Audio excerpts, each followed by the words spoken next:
қазақ елінің ыстық ықыласына бөленсем деп келген өздеріңіздің сүйікті әншілеріңіз өнер көрсетеді. Сол кісінің репертуарынан осыдан 2 жыл бұрын Славянский базар байқауында жеңіске жеткен едім. Түсініп отқан шығарсыздар. Алдарыңызда Кристина Орбакайте!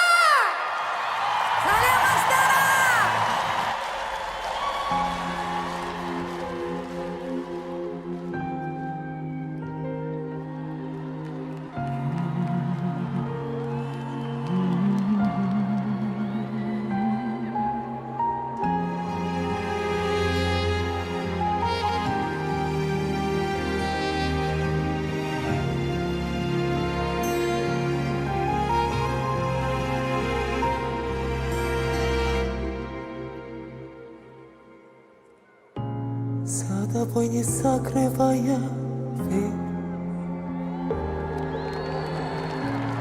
я живу уже который год, и с тех пор отсчет моих нечаянных потерь остановлены кого-то ждет опять.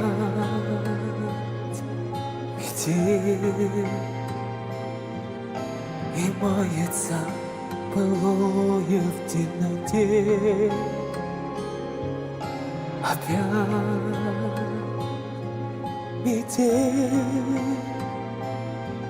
Две вечности сошлись в один короткий.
Короткий день.